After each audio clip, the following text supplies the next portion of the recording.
అందరికీ జేబీఎం. నేను Rajesh Mahasena. Welcome to Mahasena media.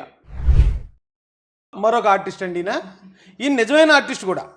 నిజమైన ఆర్టిస్టు ఈయన ఏంటంటే సినిమా ఆర్టిస్ట్ అటండి. ఈయన సినిమాలో హీరో అట. మరి అది ఏ సినిమా, ఎప్పుడు వచ్చింది, ఎప్పుడు పోయింది ఎవరికి తెలియదు.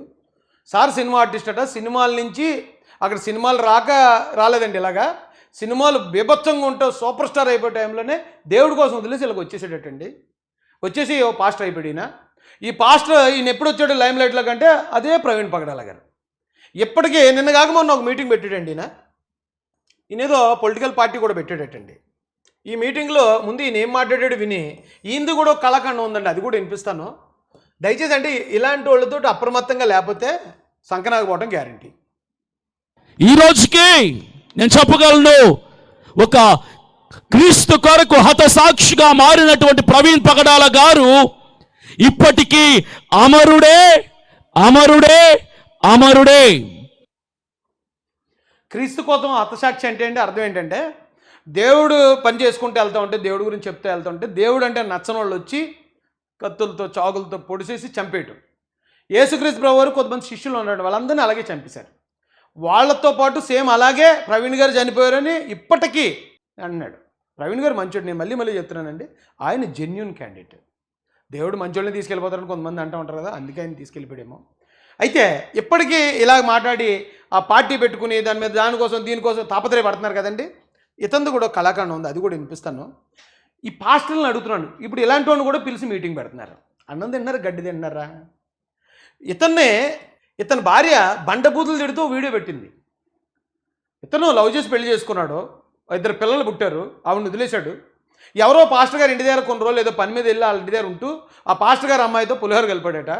ఆ పాస్టర్ గారు అమ్మాయి అది అయిపోయిన తర్వాత మళ్ళీ ఇంకో చోట ఎక్కడ ఉండి మళ్ళీ ఇంకొకరితో ఇచ్చేసి మళ్ళీ పెళ్లి చేసుకున్నాడట.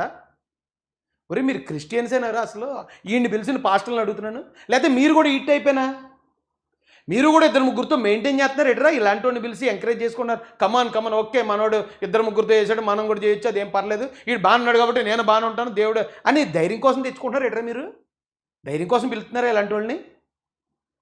ఇప్పుడు మామూలుగా చర్చికి వెళ్ళేవాడు విలువలతో బతుకుతాడు కదా, పాస్టర్ అంటే ఇంకెంత విలువలు ఉండాలిరా? మీలాంటి వాళ్ళు తిట్టపోతే ఏం చేయాలరా మరి? ఏం బతుకుతున్నారా బాబు? నీ పిలిచి మీటింగ్ అట మెక్లారిన్ గ్రౌండ్లో. అదే దాదాపుగా భారీగానే వచ్చారట 30 మంది. ఆ 30 మంది జనంలో మనోడు పార్టీ అట, వ్యవహారం అట. అయితే కనీసం 30 మంది కన్నా సిగ్గుందా అని అడుగుతున్నాను నేను. ఆ పిలిచిన పాస్టర్ ఎవడో ఒకడు ఉంటాడు కదా, ఆడు కడుపుకు అన్నం తింటాడే గడ్డి తింటాడే అని అడుగుతున్నాను నేను. ఎంత యుద్ధం చెడిపోతున్నారేట్రా బాబు? మరి మీలాంటి వాళ్ళ వల్ల మీరు గుర్తుపెట్టుకోండి, క్రిస్టియానిటీకి భారతరత్న ఇచ్చి గౌరవించిన దేశం ఇది. మీరు ఏదో అనుకుంటున్నారు. మదర్ తెరిసా ఈ దేశం ఆవిడ కాదు, ఎక్కడో యుగోస్లావియా నుంచి అక్కడి నుంచి వచ్చింది ఆవిడ. ఒక విదేశీయురాలు, ఒక క్రిస్టియన్ మిషనరీ ఆవిడ ఇక్కడికి వచ్చి చూపించిన ప్రేమ కారణంగా ఈ దేశం భారతరత్నిచ్చి గౌరవించుకున్న దేశం రా బాబు ఇది. అలాంటి ఈ దేశంతో ఈవేళ ఎదవల్లారా మీరు ఈ దేశానికి సంబంధించిన వాళ్ళు కాదని క్రిస్టియన్స్ అందరినీ తిట్టేస్తున్నారంటే మీలాంటి ఎదవల వల్లే కదరా. ఈవేళ అదే మదర్ తెరిసా గారిని కూడా మత మార్పిడి ముఠా అని చెప్పి ఆవిడని కూడా తిడుతున్నారంటే మీలాంటి ఎదవల వల్లే కదరా. ఏమిరా బాలరాజు మీ వాళ్ళ దేశానికి ఉపయోగం? దేశానికి ఏంటి ఉపయోగం? క్రిస్టియానిటీకి ఏం ఉపయోగం? ఎందుకురా ఇలా పెంట చేస్తున్నారు? ఏమండి, ఇది ఇటు చరిత్ర. ఇటు ఆడియో కాల్ ఒకటి ఉందండి. యాక్చువల్గా సార్ ప్రవీణ్ పగడాల గారు యాక్చువల్గా మా సార్కి తెలుస్తారు. మా సిట్టింగ్ ముందు అవుతుంటారు ఇద్దరు కూడా.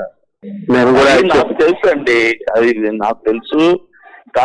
ఇప్పుడు ఇది స్ట్రింగ్ ఆపరేషన్. ఎవరో ఒక అతను ఫోన్ చేసి అసలు ఈ బండారు రేటో బయట పెడదామని మేము 5,000 కోట్లతో పార్టీ పెడుతున్నాం, ఆ పార్టీ ఆంధ్రప్రదేశ్ శాఖ నీకు అప్పచెప్పేస్తున్నాం అని. కానీ మనోడు మొహంగా తీసుకుని పౌడర్ ఫెరిడ్లో రాసుకున్నట్టు నేనే 500 కోట్లు కనీసం నాకు ఎలాగ అందులో 100 కోట్లు ఇస్తారు, ఈ పార్టీని నేనే రన్ చేయాలని ఇంకా అవతలని ప్రసన్నం చేయడానికి మనోడు వాస్తవాలని చెప్పిపోతున్నాడు. అవతలైన ఏంటి, ఆయన ఇగో ప్రవీణ్ పగడాల గారు ఇలా చేశారనేది ఈయన నోట్ అంటే ఒప్పించాలని అతను ఏం చేశాడంటే, ప్రవీణ్ పగడాల గారు మా సార్ 2 ఫ్రెండ్స్ అండి, 2 సిట్టింగ్లో కూర్చుంటారండి అన్నాడు.